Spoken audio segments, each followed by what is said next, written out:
Good morning, my dear students of class 6. Today again I am here with the continuation of the previous topic, that is flower. So just to recapitulate, we'll see what we did last time. This is the diagram of a flower, the parts of the flower. I told you there are 4 parts or 4 whorls of a flower: calyx, Corolla, Androshim and Gynoecium. So let us start with the first one. This, the green leaf-like structure, is called calyx. This is the first and the outermost whorl or the part of a flower. The unit for this is sepal. That means each one, the single one, is called sepal. Together we call it calyx, the first and the outermost whorl of the flower. Next one comes the corolla. Here the unit is petal, the single ones. This brightly colored thing is called petal, and together we call it corolla. This is the second whorl of the flower, and what it does, it attracts the insects for pollination, which you'll be learning later on. And calyx, the function of this is to protect the flower in the bud stage. This is green in color and it protects the flower in the bud stage. Third one, as you can see here, this is Androshim. Okay, the male reproductive part. Here the unit of Androshim is stamen. Stamen has got 2 main parts, anther and filament.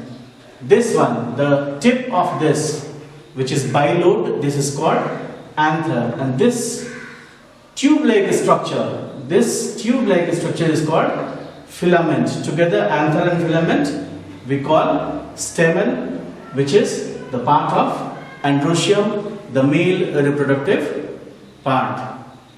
And the last one, the fourth one, or the innermost whorl of the flower, is called Gynoecium. Gynoecium, you can say it is the female reproductive part of the flower, and it is made up of pistil. The unit is carpel. Now here you can see it is made up of mainly 3 parts. The tip, which is called stigma. This tube-like structure, style, this is the middle part, and this swollen base of it is called ovary. Inside this ovary you have got small round structures which are called ovules, and here only you have got the egg cells or female cells. Here in anther you have got the pollen grains. Sometimes when you touch the flower you see a powdery thing, yellow or something, that is inside this anther, and that is pollen grains. Okay, so once again the flower is made up of 4 parts, 4 whorls. Outermost, the green one, is here calyx. Then brightly colored part, corolla, made up of petals. Now male reproductive part, Androshim, which is made up of a stamen, and it has got 2 parts, anther and filament. And the fourth one here is Gynoecium, and the unit is pistil or carpel, you can say. It has got 3 main parts: stigma, style and ovary. Now this ovary has got the ovules, which produces female sex cells or egg cells, and here the anther has got pollen grains, which are male sex cells. Okay. Now today what we are going to learn is different types of flower. So as I told you, there are 4 whorls of the flower. So on the basis of the number of whorls, we can divide the flower into 2 major groups, 2 types. The first one is complete flower, other one is incomplete flower. Okay, the flowers that has all 4 whorls, the flowers having all the 4 whorls, they are called complete flower. Okay, and if it lacks one or more whorls.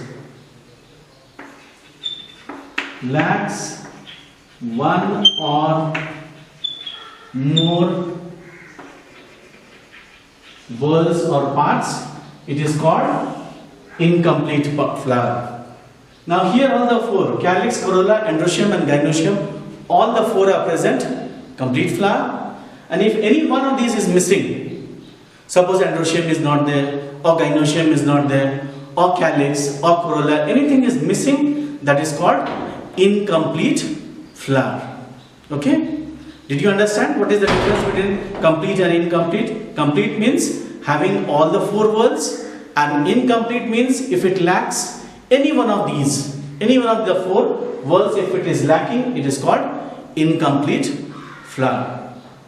There is one more way we can divide the flowers depending on the male and female reproductive organs.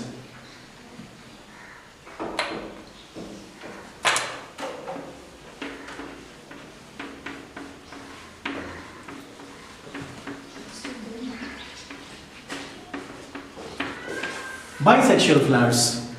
Now, the flowers which are having both the reproductive organs, male as well as female, that means it has got both Androshim as well as Gynoecium.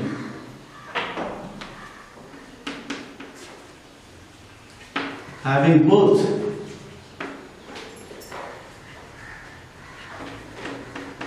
Androshim and Gynoecium. So we call them bisexual flower. One more thing, this is also called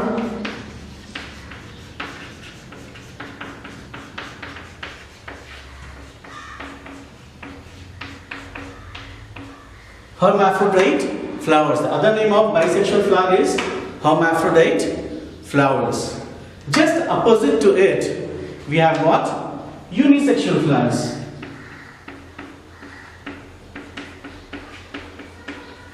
Unisexual flowers, and as the name suggests, unisexual means it contains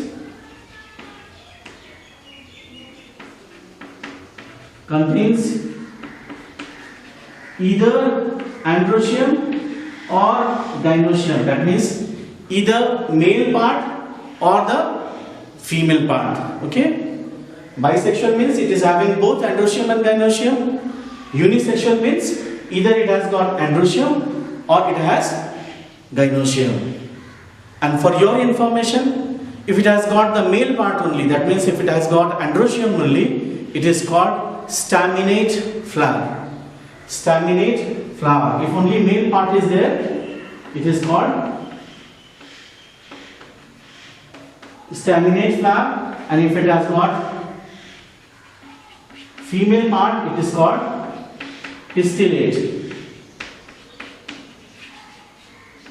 In higher classes, you will be studying more about this staminate and pistillate, but for the time being, unisexual flowers could be of two types. If it has got the male reproductive part, as the name suggests stamen, we call it staminate flower. And if it has got the female reproductive part, here you have got the pistil, you can remember pistillate flower. Okay? So once again, if it has got both Androshim and Gynoecium, male and female reproductive part, it is called bisexual. If only one is there, either it has got male or female, it is called unisexual. Only one sex is there, unisexual flower. It could be the male flower or female flower, that means staminate or pistillate flower. Now one more thing we can do.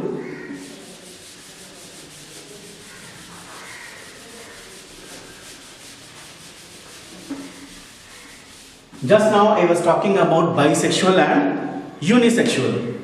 Having both, or either they have got male or female. Bisexual, unisexual. Now, if they don't have any one of these, okay, in that case we can call it neutral flower. Though this is very rare, but if they don't have, neither male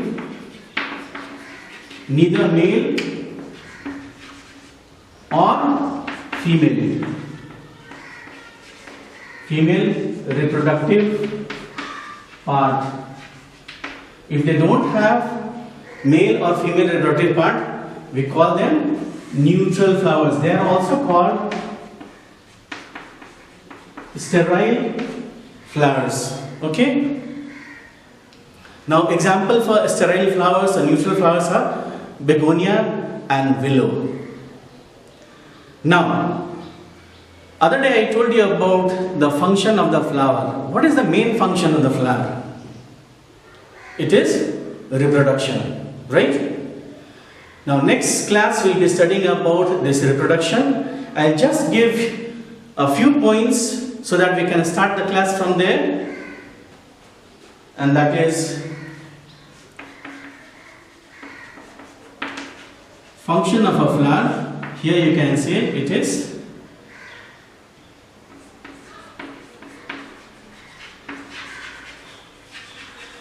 reproduction. Because of the flower only, the reproduction takes place in plant. It has got two stages.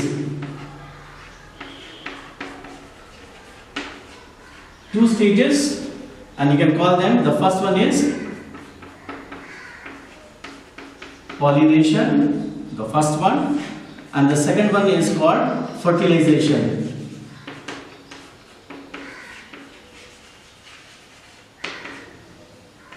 I think in the lower classes also you have heard this term pollination.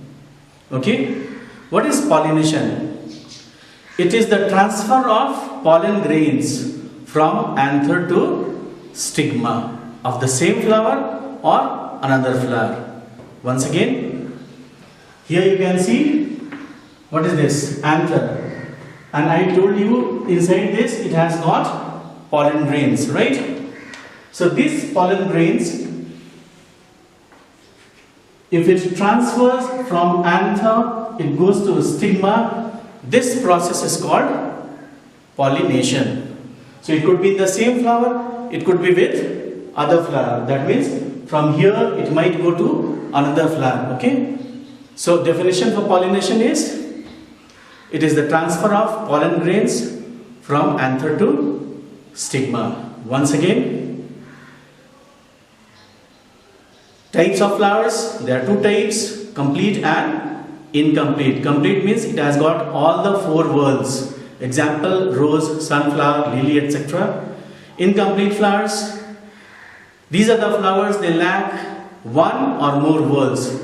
Example, gourd, sweet corn, etc. One more way to divide the flowers, bisexual and unisexual. Bisexual, these are the flowers that contain both the reproductive parts, androshim and gynoecium, also known as hermaphrodite flowers. Or unisexual flowers, either they may have male part or they may have female part. If they are having male part, we call them staminate flower. If they are having female part, we call them pistillate flower. And if they don't have either gynoecium or androshim, either male part or female part, neither they have, they are called neutral or sterile flowers. Example is begonia and willow. Okay. Next class we will be starting with the first stage of reproduction, which is the function of a flower, pollination. So I will tell you what is pollination, how it takes place, what are the agents, and what are the different types of pollination. So that's all for today. Bye till we meet again.